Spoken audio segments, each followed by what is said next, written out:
For 13 years, Alexander the Great fought across 3 continents, led 35,000 men against armies 10 times their size, and never lost a single battle. His secret wasn't luck. It was a tactic so deadly, armies still study it today. In 336 BC, a 20-year-old became king of Macedonia.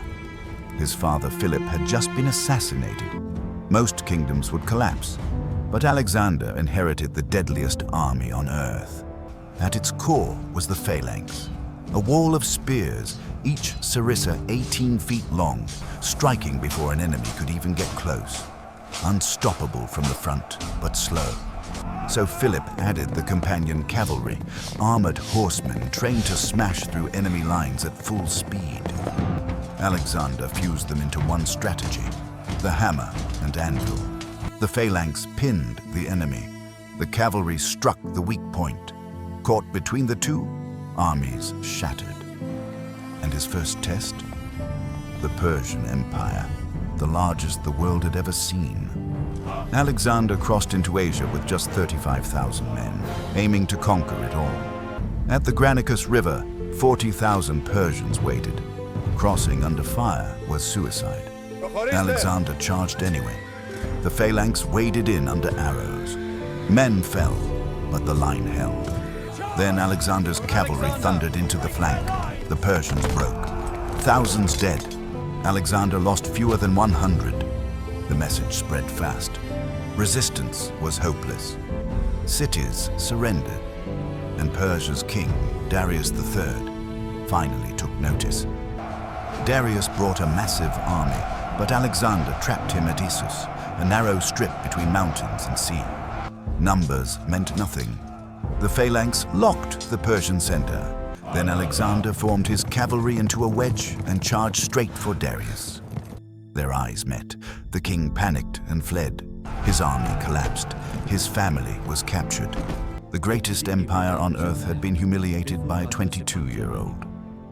2 years later, Darius returned with an even larger army, maybe 200,000, on the plains of Gaugamela.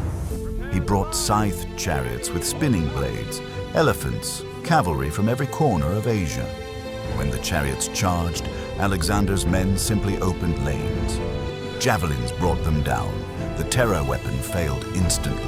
Then Alexander feinted right, pulling the Persian cavalry with him. A gap opened in their center. He wheeled around, formed his wedge, and charged straight at Darius. For the second time, the king of Persia fled. His empire collapsed in a single day. Babylon, Susa, Persepolis, all his. Alexander was now king of Asia. But his hardest test lay ahead. In India, Alexander faced King Porus and 200 war elephants, living tanks that terrified horses. For weeks, the two armies stared across the Hydaspes River. Then, during a storm, Alexander secretly crossed upstream and struck at dawn. Porus countered with his elephants. The ground shook. Horses panicked, but Alexander adapted. Archers targeted the handlers.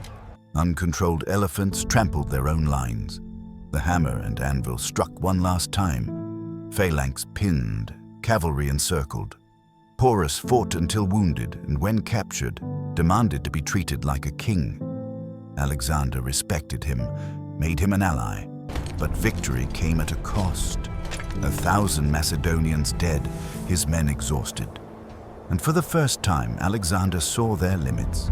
Alexander wanted to march further east, toward the Ganges, toward more glory, but his men refused. 10 years of deserts, mountains, jungles. They were broken, homesick. Alexander begged. He threatened. He locked himself in his tent for 3 days. Nothing worked. At the Hyphasis River, his army mutinied. For the first time in his life, Alexander lost, not to an enemy, but to his own men. They turned back. In Babylon, Alexander began planning new conquests, Arabia, maybe Rome. But at 32, after a banquet, he fell ill. 10 days of fever, then death. Poison, disease, exhaustion? 2,000 years later, no one knows. What is certain, he left no heir, no plan. His empire tore itself apart within months, but his tactics survived. The hammer and anvil, combined arms warfare, ideas that still shape modern armies. Alexander's empire collapsed. His genius did not.